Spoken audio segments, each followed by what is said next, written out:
Morning everyone, नमस्ते, राधे राधे। कैसे हो आप सभी? उम्मीद करती हूँ अच्छे होगे, खुश होगे और बिल्कुल मज़े में होगे।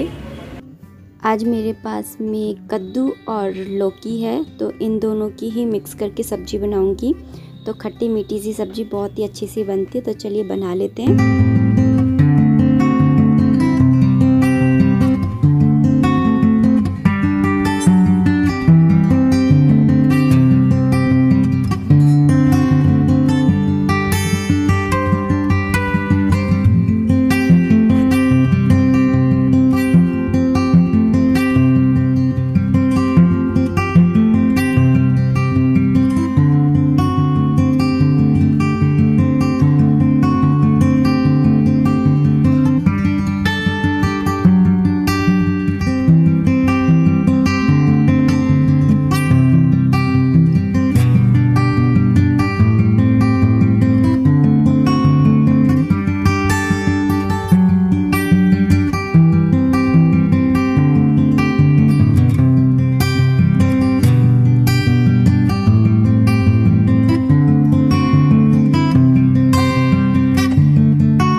तो एक अभी मैं बस कमेंट्स ही पढ़ रही थी आप लोगों के, और एक कमेंट आया है कि है ना, मेरा पूजा में मन नहीं लगता है, मैं क्या करूं।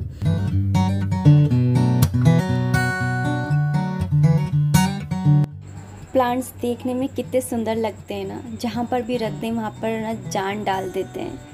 एक बात याद आ रही थी कि आजकल इंसान कितना बनावटी हो गया है, लेकिन प्लांट्स कितने नेचुरल होते हैं।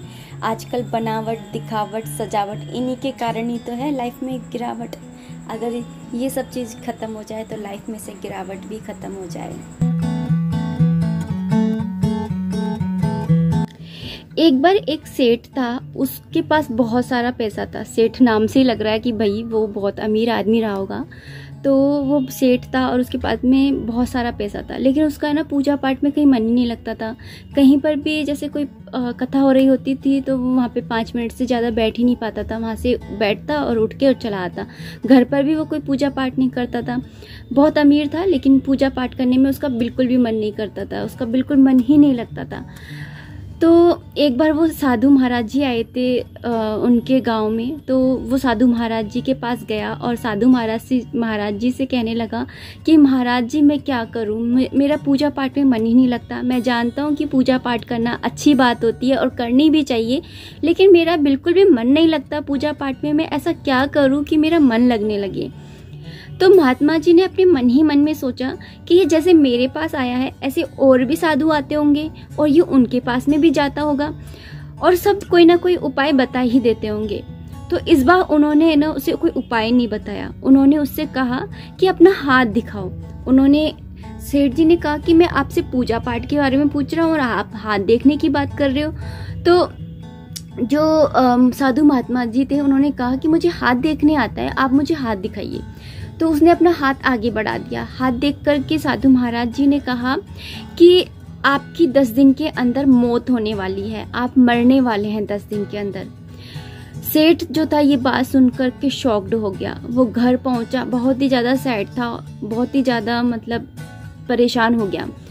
वो घर जाकर ये भी भूल गया कि मैं पूछने क्या है।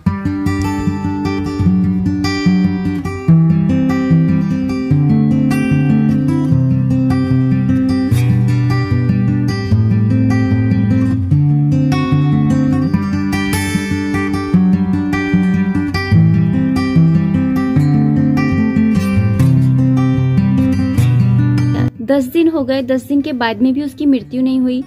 15 दिन हो गए, 15 दिन बाद भी उसकी मृत्यु नहीं हुई। अब तो सेठ से रहा नहीं गया और वो साधु महाराज जी के पास गया और महाराज जी से पूछने लगा कि महाराज जी, आपने तो कहा था कि मेरी 10 दिन के अंदर मृत्यु हो जाएगी, लेकिन मेरी तो मृत्यु ही नहीं हुई। अब आपने मुझसे झूठ बोला था क्या? साधु महाराज जी ने कहा कि मैं बस आपसे ये पूछना चाहता हूँ कि जब आपको पता चला कि 10 दिन में आपकी मृत्यु होने वाली है, डेथ होने वाली है, मौत होने वाली है, तो आपने इन 10 दिनों में क्या किया? सेठ ने कहा कि मेरे पास जितनी भी प्रॉपर्टी थी उसकी आधी प्रॉपर्टी मैंने दान में लगा दी, आधी प्रॉपर्टी मैंने बच्चों में बांट दी और बिल्कुल फ्री होकर के बस भगवान का ध्यान करने लगा, क्योंकि जब मुझे भगवान के पास ही जाना है तो भगवान का नाम लूं, जिससे कि भगवान के पास जब जाऊं तो मतलब उनसे अच्छे से नज़रें मिला पाऊं कि हाँ मैंने उनका नाम लिया था। तो साधु महाराज जी ने कहा कि बस मैं आपको यही समझाने वाला हूँ कि अपनी ज़िंदगी को इस तरह से जियो कि जैसे आज हमारा आखिरी दिन है। हमें नहीं मालूम कि आने वाला समय हमें क्या बताने वाला है, कब हमारी मृत्यु हो जाए, कब हमारे साथ में क्या हो जाए, हम नहीं जानते हैं। और दूसरी बात, ये तो एक स्टोरी हुई, मैं दूसरी बात आपसे एक ये भी कहना चाहूँगी कि क्या हम भगवान की पूजा बस सिर्फ लेने के लिए करेंगे? अनकंडीशनल लव, मैं कितनी बार कह चुकी हूँ कि प्यार जो होता है ना वो हमेशा अनकंडीशनल होना चाहिए। जिसके अंदर प्यार के बदले में कुछ मांगा जाता है तो फिर वो प्यार नहीं होता, वो बिजनेस हो जाता है। कि मैं भगवान के मंदिर में जाऊँगा और फिर उनसे प्रे करूँगा कि भगवान आप मेरे लिए ये कर दो, तो फिर मैं आपके लिए इतने व्रत रखूँगा, या मैं ये करूँगी, या मैं ये आपके लिए मंदिर में ये बनवाऊँगी। अगर आप भी ऐसा करते हैं तो फिर आप भगवान से प्यार नहीं करते हैं, आप भगवान के साथ में बिजनेस करते हैं। अगर आपको करना है तो उनके साथ में अनकंडीशनल प्यार कीजिए, और अनकंडीशनल प्यार तब होता है जब आप उनके साथ में कोई एक्सपेक्टेशंस नहीं रखते हैं। वो हमारे साथ अच्छा करे या बुरा करे, फिर भी आप उनसे प्यार करेंगे। वो वाला गाना सुना है आपने, वो वाला भजन मुझे बहुत प्यारा लगता है, तेरे फूलों से भी प्यार, तेरे कांटों से भी प्यार। ये वाला भजन बहुत ही सुंदर है और जो उसके लिरिक्स है ना वो इतने ज़्यादा अच्छे हैं, मैं आपको क्या बताऊं। भजन को सुनिएगा आप ज़रूर मेरे कहने पर, और बताइएगा किस किस ने सुना मेरे कहने से। और बस यही कहना चाहूँगी कि जो लाइफ है उसका कोई भरोसा नहीं है कि हम कब भगवान के पास चले जाएं। जो भी इस दुनिया में आया है उसे एक ना एक दिन मरना ही होगा। This world is not immortal. इस दुनिया में जिसने भी जन्म लिया है उसे एक दिन मरना ही होगा। The one who takes birth has to die one day. और यही दुनिया का शाश्वत सत्य है। This is the ultimate truth of this world.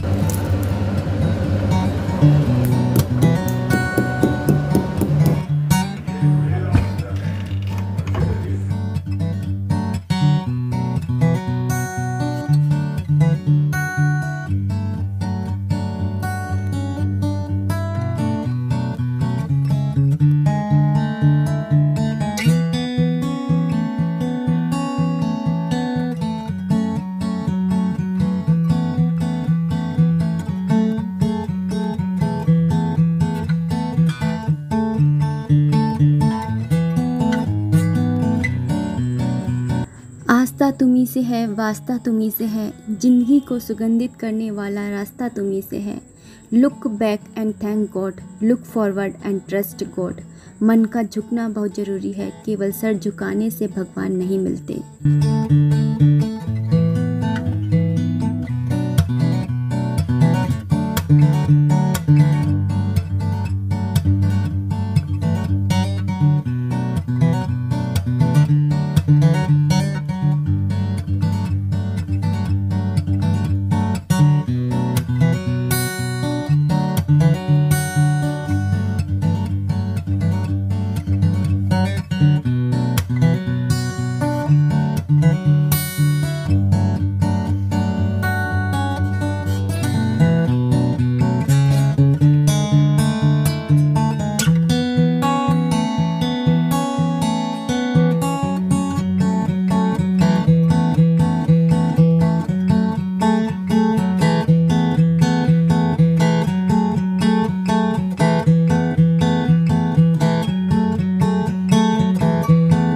चलिए वीडियो के लास्ट में आपके कमेंट का रिप्लाई भी कर देते हैं। अभी तक जो मैंने आपको बताया वो ये था कि हमें पूजा क्यों करनी चाहिए, लेकिन अब मैं आपको बता रही हूँ कि पूजा में आपका मन कैसे लग सकता है। आपने वो वाली कहावत तो सुनी होगी कि जैसी संगत वैसी रंगत। तो बस इसी कहावत के साथ में आप चलते रहिए। आप उन लोगों के साथ में रहिए, उन लोगों के साथ में उठिए बैठिए, उन लोगों की वीडियोस देखिए, उन लोगों के व्लॉग्स देखिए जिन व्लॉग्स के अंदर पूजा पाठ से रिलेटेड बातें होती हैं, जिन व्लॉग्स में डेली बेसिस पे पूजा दिखाई जाती है। मैं ये नहीं कह रही कि आप सिर्फ मेरे ही देखिए, मैं उन सबके कह रही हूँ जिनके व्लॉग्स में ये सारी चीजें होती हैं, डेली बेसिस पर ये सारी चीजें दिखाई जाती हैं। तो बस आपके कमेंट का मेरे हिसाब से रिप्लाई मिल गया होगा। तो मिलते हैं नेक्स्ट वीडियो में। आज के लिए बस इतना ही रखते हैं। उम्मीद करती हूँ कि आपको मेरा वीडियो पसंद आया होगा, और अगर आया है तो प्लीज़ इसे लाइक कर दीजिएगा। कोई भी कमेंट है, कोई भी सजेशन है तो आप कमेंट बॉक्स में कर सकते हैं, और अगर चैनल पर नए हैं तो चैनल को सब्सक्राइब कर लीजिए। मिलते हैं नेक्स्ट वीडियो में, तब तक आप अपना ध्यान रखिए, खुश रहिए, कीप एंजॉयिंग। जय माता दी, राधे राधे।